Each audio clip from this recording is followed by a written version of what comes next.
Praise the lord. హల్లెలూయా. ప్రభునందు ప్రియ దేవుని జనాంగమా, మన ప్రభువును రక్షకుడైన యేసయ్య పరిశుద్ధ నామములో మీకు శుభములు తెలియజేయుచున్నాను. ప్రతి ఉదయం దేవుని తినే ఆధ్యాత్మిక కార్యక్రమానికి మిమ్మలను ప్రేమతో ఆహ్వానిస్తూ ఉన్నాను. నేటి వాక్య ధ్యానముగా సామెతల గ్రంథము 8వ అధ్యాయము 22వ వచనము నుండి 31వ వచనం వరకు దేవుని వాక్యాన్ని చదువుకొని ధ్యానం చేసుకుందాం.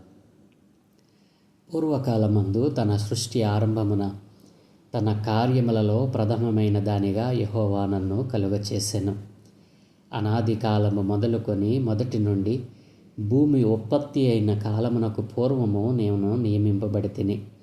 ప్రవాహ జలములు లేనప్పుడు, నీళ్లతో నిండిన ఓటలు లేనప్పుడు నేను పుట్టితిని. పర్వతములు స్థాపింపబడక మునుపు, కొండలు పుట్టక మునుపు, భూమిని దాని మైదానములను ఆయన చేయక మునుపు, నేల మట్టిని రవంతయు సృష్టింపక మునుపు నేను పుట్టితిని. ఆయన ఆకాశ విశాలమును స్థిరపరిచినప్పుడు, మహాజలముల మీద మండలమును నిర్ణయించినప్పుడు నేను అక్కడ ఉంటిని. ఆయన పైన ఆకాశమును స్థిరపరిచినప్పుడు, జలధారలను ఆయన బిగించినప్పుడు, జలములు తమ సరిహద్దులు మేరకుండినట్లు ఆయన సముద్రమునకు పొలిమేరను ఏర్పరిచినప్పుడు, భూమి యొక్క పునాదులను నిర్ణయించినప్పుడు నేను ఆయన యొద్ద ప్రధాన శిల్పినై అనుదినము సంతోషించుచు నిత్యము ఆయన సన్నిధిని ఆనందించుచుంటిని.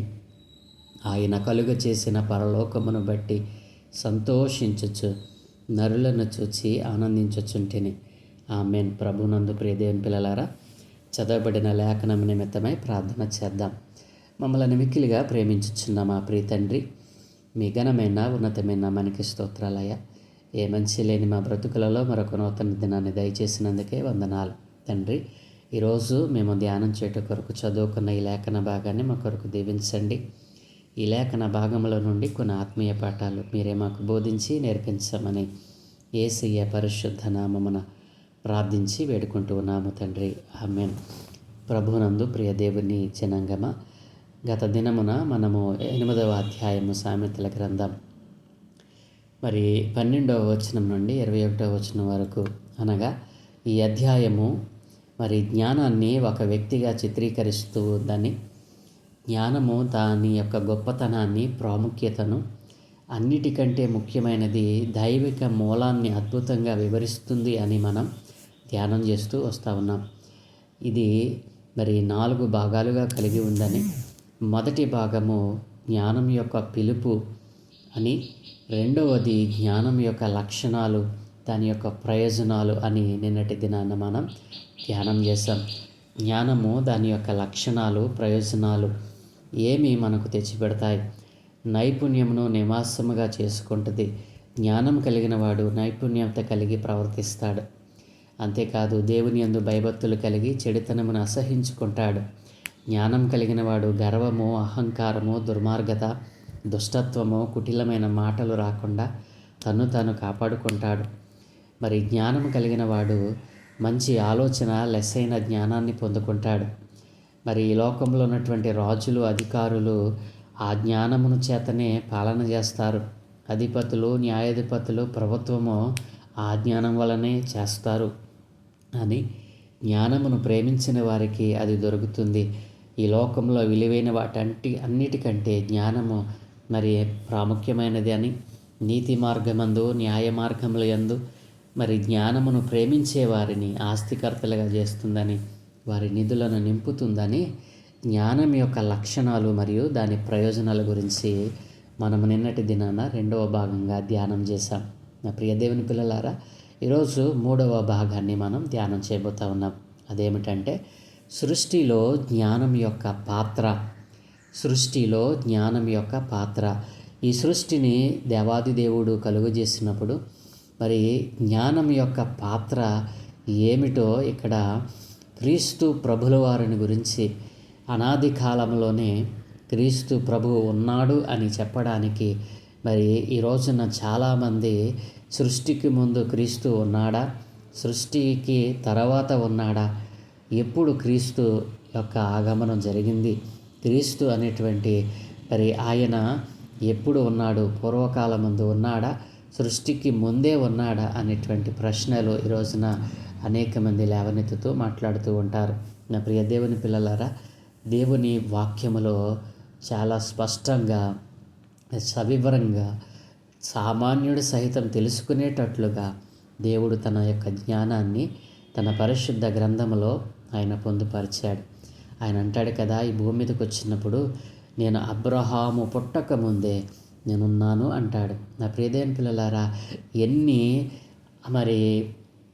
ఎన్ని ఆధారాలు ప్రభువు మనకు అందిస్తూ ఉన్నాడు. నా ప్రియదేవుని పిల్లలారా, ఈ లోకంలో ఉన్నటువంటి దేని నామమున మనకు రక్షణ కలగదు. ఏ నామమున మనకు రక్షణ కలగదు.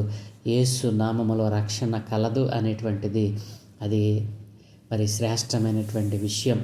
ఈ సత్యాన్ని తెలుసుకొనకుండా చాలామంది మూర్ఖులు, దుష్టులు, దుర్మార్గులు, అహంకారులు, గర్విష్ఠులు ఈ రోజున దేవుని నామాన్ని దూషిస్తూ ఉన్నారు. దేవుడు చూస్తూ ఉన్నాడు, ప్రతి ఒక్కరిని చూస్తూ ఉన్నాడు. ఏం పర్లేదు, పరిశుద్ధుడిగానే ఉండని. ఎందుకంటే ఆయన రాకడలో దేవుడు అంటున్నాడు కదా, పరిశుద్ధులుగానే ఉండని, సత్యవంతునిగానే ఉండండి, అసత్యవంతుడు దుర్మార్గులైన వారిని, దుష్టులైన వారిని అలాగే ఉండని, వారి పని నేను చూస్తాను అంటున్నాడు దేవుడు. కాబట్టి ప్రియ దేవుని పిల్లారా, ఈరోజు నా 3వ భాగంలో సృష్టిలో జ్ఞానం యొక్క పాత్ర ఏమిటి అని మనం ఆలోచన చేస్తే 21వ వచనం నుండి 22వ వచనం నుండి మనం చూస్తే దేవుడు చెప్తూ అంటున్నాడు కదా, పూర్వకాలమందు తన సృష్టి ఆరంభమున తన కార్యములలో ప్రథమమైన దానిగా యెహోవా నన్ను కలుగజేసెను అనేటువంటి మాట ఇక్కడ గ్రంథకర్త అయిన సొలొమోను మహాజ్ఞాని ఎందుకు వాడాడు అని ఆలోచన చేస్తే, దేని పిల్లారా, నన్ను కలుగజేశాడు అని అంటే ఏమిటి? దాని అర్థం ఒక మనిషినా లేదా సృష్టిలో ఒక భాగాన్న అని అర్థం కాదు. సృష్టి ఆరంభమున తన కార్యములలో ప్రథమమైన దానిగా యెహోవా నన్ను కలుగజేసెను అని అంటే క్రీస్తు ప్రభుల వారు జ్ఞానానికి ఆధారంగా ఉన్నారు. ప్రియదేని పిల్లారా, జ్ఞానమునకు ఆధారం ఎవరు? క్రీస్తు. 1 కొరింథీయులకు రాసిన పత్రిక 1వ అధ్యాయం 24వ వచనంలో ఎలాగున వ్రాయబడి ఉంది, ఆయన యూదులకు ఆటంకముగాను అన్యజనులకు వెర్రితనముగాను ఉన్నాడు. కానీ యూదులకేమి గ్రీసు దేశస్థులకేమి పిలువబడిన వారికే క్రీస్తు దేవుని శక్తియును దేవుని జ్ఞానమునై ఉన్నాడు అని వ్రాయబడి ఉంది.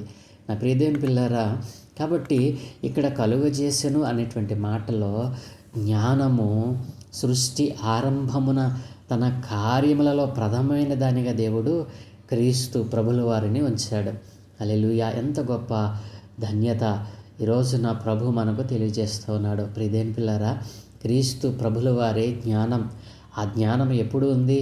సృష్టి ఆరంభమున తన కార్యములను ప్రారంభించకముందే ఆయన దానిని ఉంచాడు. ఈ జ్ఞానము ఎందుకు సృష్టికి ముందే దేవుడు కలుగజేశాడు? ఈ జ్ఞానము మనలను నిత్య రాజ్యమును చేర్చడానికి ఉపయోగపడుతుంది. ఈ జ్ఞానమే మనలను ఈ లోకములో పరిశుద్ధులుగా నిత్య జీవమునకు వారసులుగా చేయటానికి, ఈ లోకములో అనేక మందికి మాదిరిగా ఉండటానికి దేవుడు సృష్టి ఆరంభములోనే దేవుడు కలుగజేశాడండి. ఇంకా మాట్లాడుతూ అంటాడు కదా, అనాది కాలము మొదలుకొని మొదటి నుండి భూమి ఉత్పత్తి అయిన కాలమునకు పూర్వము నేను నియమింపబడితిని. భూమికి పునాదులు వేయకముందే, భూమి ఉత్పత్తి అయిన కాలమునకు పూర్వమే నేను నియమింపబడ్డాను. అంటే సృష్టికి ముందే నేను ఉన్నాను అని దేవుని యొక్క జ్ఞానం మనకు తెలియజేస్తూ ఉంది. జ్ఞానమే క్రీస్తు ఎప్పుడు ఉన్నాడు?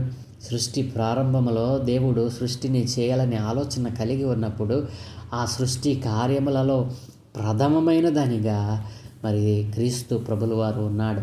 అనాది కాలం మొదలుకొని మొదటి నుండి భూమి ఉత్పత్తి అయిన కాలమునకు పూర్వమే నేను నియమింపబడ్డాను. సృష్టిని చేయుటకు నియమింపబడిన వాడు క్రీస్తే జ్ఞానం. ప్రియదేని పిల్లారా, అంటున్నాడు కదా, ప్రవాహ జలములు లేనప్పుడు, నీళ్లతో నిండిన ఊటలు లేనప్పుడు నేను పుట్టితిని. ప్రవాహ జలములు, ఈ సముద్ర జలములు ఈ లోకములో ఉన్నటువంటి నీళ్లతో నిండిన ఊటలే లేనప్పుడు నేనున్నాను అంటున్నాడు. జ్ఞానము ఎప్పటిదా? ప్రియదేని పిల్లారా, జ్ఞానము ఎప్పటిది కాదు, మధ్యలో వచ్చింది కాదండి. ఇది సృష్టి ఆరంభమునకు ముందే, సృష్టి కార్యములకు ముందే మరి ఈ ఉన్నతమైనటువంటి ఈ విశ్వంలో ఉన్నటువంటి జ్ఞానం. ఇదేం పిల్లరా, మరి అంటున్నాడు, పర్వతములు లేనప్పుడు, పర్వతములు స్థాపింపబడక మునుపు, మరి కొండలు పుట్టక మునుపు, భూమిని దాని మైదానములను ఆయన చేయక మునుపు, నేల మట్టిని రవంతయు సృష్టింపక మునుపు నేను పుట్టి తిని అంటున్నాడు. ఇదేం పిల్లరా, ఆయన ఆకాశ విశాలమును స్థిరపరిచినప్పుడు, మహాజలముల మీద మండలమును నిర్ణయించినప్పుడు నేను అక్కడ ఉన్నాను అంటూ ఉన్నాడు. ఆయన పైన ఆకాశమును స్థిరపరిచినప్పుడు, జలధారలను ఆయన బిగించినప్పుడు, జలములు తమ సరిహద్దులు మేరకుండానట్లు ఆయన సముద్రమునకు పొలిమేరను ఏర్పరిచినప్పుడు, భూమి యొక్క పునాదులను నిర్ణయించినప్పుడు, నేను ఆయన యొద్ద ప్రధాన శిల్పినై అనుదినము సంతోషించుచు నిత్యము ఆయన సన్నిధిని ఆనందించుచుంటిని. ఆయన యొద్ద ప్రధాన శిల్పి అంటే ప్రియ దేవుని పిల్లలారా, ఈ సృష్టి యొక్క ప్రతి అంశము ఎలా సృష్టించబడింది? జ్ఞానముతో. ప్రియ దేవుని పిల్లలు ఆలోచన చేశారా? ఈ సృష్టిలోని ప్రతీది కూడా ఆ యొక్క జ్ఞానముతో సృష్టింపబడిందండి. ఆ జ్ఞానమే ప్రధానమైన మూలాధారం. ఆ జ్ఞానమే లేకపోతే ఈ సృష్టి లేనే లేదు. ప్రియ దేవుని పిల్లరా, ఇప్పుడు మనం చూస్తున్నటువంటి ఈ ఆకాశ విశాలం, ఈ భూమి, మరి ఈ భూమి మీద ఉన్నటువంటి సమస్త సృష్టి, ప్రతి చెట్టు, ప్రతి మరి జంతువు, వీటన్నిటికీ మూలాధారము క్రీస్తు జ్ఞానమే. క్రీస్తే జీవము, క్రీస్తే జ్ఞానము. ప్రియ దేవుని పిల్లరా, కాబట్టి ఈ సృష్టి జరగటానికి ప్రధానమైనటువంటిది జ్ఞానమే. ఆ జ్ఞానమే క్రీస్తు లేకుండా సృష్టి లేనే లేదు అని ఇక్కడ మనకు తేటగా తెలియజేస్తూ ఉంది. కాబట్టి ప్రియ దేవుని పిల్లరా, సృష్టిలో జ్ఞానం యొక్క పాత్ర ఎంత ఉన్నతమైనది. సృష్టిలోనే జ్ఞానం యొక్క పాత్ర అంత ఉన్నతమైనదైతే, ఈ సృష్టిలో తన రూపంలో చేసుకున్నటువంటి నీ పట్ల ఆయన ఉద్దేశము, ఆయన యొక్క ఆలోచన ఏమై ఉంటుంది? ఆలోచన చేయండి. సృష్టిని ఎంత అందంగా ఆయన తీర్చిదిద్దగలిగితే, తన జ్ఞానముతో సృష్టిని సమస్తమును నింపితే, ఆయన రూపంలో చేసుకున్న నిన్ను ఎంత జ్ఞానంతో నింపాడండి. ఎప్పుడైనా ఆలోచన చేశారా? ప్రియ దేవుని పిల్లరా, ఆయన కలుగజేసిన పరలోకమును బట్టి సంతోషించుచు నరులను చూచి ఆయన నిత్యము ఆనందించుతూ ఉన్నాడంటండి. ఎందుకు ఆయన ఆనందం అని అంటే, ఈ భూమి మీద తన రూపంలో చేసుకున్న ప్రతి ఒక్క మానవుడు ఆ పరలోకము చేరాలని, ఆ పరలోక మార్గములో నడవాలని, ఆ నిత్య రాజ్యమును సంపాదించుకోవాలని ఆయన ఎంతగానో ఇష్టపడుతూ ఉన్నాడు, సంతోషిస్తూ ఉన్నాడండి. నా ప్రియ దేవుని పిల్లలారా, మరి ఈ జ్ఞానము సృష్టిని చేయటానికి ఉపయోగపడితే, ఈ జ్ఞానమే సృష్టిని సృష్టించిందని మనకు తెలియజేస్తూ ఉంటే, ఇంతటి జ్ఞానాన్ని ఆయన ఉచితముగా ఇస్తానంటే దాన్ని పొందుకొనకుండా ఈ రోజున ఎంతో విద్యావంతులు, మరి ఎంతో ప్రజ్ఞావంతులైనటువంటి మానవుడు ఇలాంటి సత్యవాక్కును, వేదవాక్కును, జీవము కలిగిన దేవుని మాటలను, జీవము కలిగిన దేవుని వాక్కును విడిచిపెట్టి మనుష్యుల కల్పితమైనటువంటి ఈ మాయా ప్రపంచంలో అజ్ఞానముతో నిండిపోతూ ఉన్నాడు. ఈ రోజున ప్రపంచ జ్ఞాని అయినటువంటి వాడు కూడా ఈ రోజున అజ్ఞానంతో నిండిపోవటానికి కారణం ఏంటో తెలుసా? మరి ప్రతి ఒక్కరూ ఈ పరిశుద్ధ గ్రంథాన్ని చేరకపోవడమే. ఈ పరిశుద్ధ గ్రంథములో లిఖించబడిన జ్ఞానం ప్రతి ఒక్కరికి సొంతమండి. ఈ రోజున ఎవరైతే ఈ జ్ఞానాన్ని ప్రతి ఉదయము సాయంత్రము మరి దానిని సంపాదించుకుంటూ ఉన్నారో, దాన్ని చదువుతూ ఉన్నారో, ధ్యానం చేస్తూ ఉన్నారో, వారు ధన్యులండి. నా ప్రియ దేవుని పిల్లలారా, జ్ఞానము సృష్టి యొక్క ప్రారంభము ముందే ప్రియ దేవుని పిల్లల ఉంది. ఆ జ్ఞానమే ఈరోజు నీకు ప్రకటిస్తూ ఉంది. ఆ జ్ఞానం పొందుకో. సృష్టిని ఎంత చక్కగా చేయగలిగిన జ్ఞానం నిన్ను మరింత చక్కగా చేయగలదు. నీ జీవితాన్ని ఒక ఉన్నతమైన మరి పరిపూర్ణమైనటువంటి మరి ఆశీర్వాద కారకులుగా మిమ్మల్ని చేయడానికి ఆయన ఎంతగానో ఆశపడుతూ ఉన్నాడు. ఆయన యొక్క గోల్ ఒకటేనండి, ఈ భూమి తన రూపంలో చేసిన ప్రతి ఒక్కరిని తాను సృష్టించిన జ్ఞానముతో తాను సృష్టించిన ఆ నిత్య రాజ్యము, పరలోక రాజ్యము చేర్చాలని ఎవరు నశించిపోకుండా ఆయన ఆలస్యం చేస్తున్నది కూడా అందుకే. ఎవరు నశించిపోకూడదు. అందరూ ఆ సృష్టిలో మరి దేవుడు ఆ సృష్టిని చేసిన తర్వాత ఈ సృష్టి అంతటినీ ఒక చోట చేర్చాలని, అదే పరలోక రాజ్యమని, ఆ పరలోక రాజ్యముల నుండి ఆయన ఆనందిస్తూ నిత్యము తన పిల్లల కోసము చేతులు చాచి ఆయన మరి పిలుస్తూ ఉన్నాడు. ఎందరైతే ఆయన చేతులకు వస్తారో ఆ జ్ఞానమును సంపాదించుకుంటారో, ఆ జ్ఞానంలోనికి మరి ఆహ్వానించబడతారో, ఆ జ్ఞానమే నిన్ను బ్రతికిస్తుంది, ఆ జ్ఞానమే నిన్నుకు దీర్ఘాయువునిస్తుంది, ఆ జ్ఞానమే ఇతరులకు మరి నీవు మాదిరిగా ఉండేటట్లు చేస్తుంది. నా ప్రియ దేవుని పిల్లారా, ఆ జ్ఞానము ఆ జ్ఞానము ఆ జ్ఞానానికి మూలాధారము క్రీస్తే. ఈ రోజున క్రీస్తు లేకపోతే నేను లేను. క్రీస్తు దేవుని జ్ఞానమై ఉన్నాడు, దేవుని శక్తి అయి ఉన్నాడు. ఆ దేవుని శక్తి కిందకు, ఆ జ్ఞానం కిందకు నువ్వు వస్తావా? దేవుని పిల్లారా, జ్ఞానము సృష్టిలో జ్ఞానం యొక్క పాత్ర ఎంత ఉన్నతమైనదో ఈ రోజున నీ పట్ల కూడా ఆయన ఉద్దేశాలు అంత ఉన్నతమైనవిగా ఉన్నాయి. కాబట్టి ఈ రోజున సృష్టిని చేసిన ఆ జ్ఞానమే నీకు ఉచితంగా ఇవ్వాలని తన చేతులు చాచి ఆయన ఆశపడుతూ ఉన్నాడు, ఆనందిస్తూ ఉన్నాడు. నీవు రక్షింపబడతావా? నీ జీవితంలో ఆ జ్ఞానాన్ని పొందుకొని అజ్ఞానాన్ని విడిచిపెట్టి సత్యమును సత్యవాక్కును నీవు అంగీకరిస్తావా? నిజ దేవునిని కనుగొనాలనేటువంటి ఆశ నీలో ఉందా? ఈ లోకంలో ఉన్నటువంటి దేవుళ్ళు నిజముగా దేవుళ్ళేనా? ఎప్పుడైనా ఆలోచన చేసావా? దేవుడైతే దేవునికి ఉండవలసిన లక్షణాలు ఏమిటి? మరి ఎవడో ఏదో దానిని నిర్ణయిస్తే, ఎవడో ఏదో చెప్తే దాన్ని నమ్మి దాన్ని దేవుడిగా ఒకవేళ నీవు ఆరాధిస్తున్నావా? వాడు కూడా దేవుడే అని నీవు ఒకవేళ అంగీకరిస్తూ ఉన్నావా? నీ జ్ఞానము ఎలాంటిది? అది దైవికమైన జ్ఞానమైన లోక సంబంధమైనదా? ఈరోజు జ్ఞానానికి మూలాధారమైన క్రీస్తు తన చేతులు చాచి నీకు మరొక అవకాశాన్ని దయచేస్తూ ఉన్నాడు. ఇటు జ్ఞానము దేవుడు మీకందరికీ అనుగ్రహించునుగాక. దయగలిగిన తండ్రి, కృపగలిగిన దేవ, మీ ఘనమైన ఉన్నతమైన నామానికి స్తోత్రాలయ్య. ఏ మంచి లేని మా బ్రతుకులలో మరొక నూతనమైన దినాన్ని దయచేశారు. అంతేకాదు నాయన, ఈ సృష్టిలో జ్ఞానం యొక్క పాత్ర ఎంత ఉన్నతమైనదో అయ్యా. భూమికి పునాదులు వేయబడక మునిపే సృష్టికి అయినా ఇదిగో శంకుస్థాపన చేయక మునిపే, సృష్టిని చేయాలని ఆలోచన పుట్టక మునిపే జ్ఞానమైన క్రీస్తు అయ్యా నీవు ఉన్నావు నాయన. అయినా ఇదిగో తండ్రి యొక్క ప్రతి ఉద్దేశాన్ని నీవు ప్రధాన శిల్పిగా ఉండి ఈ సృష్టిని ఇంత చక్కగా చేయగలిగిన గొప్ప జ్ఞానవంతుడు నాయన. ఇట్టి జ్ఞానాన్ని అయా నీ రూపంలో చేసుకున్న వారికి ఉచితంగా ఇస్తానంటే అయా ఇదిగో తండ్రి, నీ పాదాల చెంత చేరకుండా నీ నామాన్ని అంగీకరించకుండా అనేక మంది ఈ రోజున భ్రష్టులైపోతూ ఉన్నారయ్యా.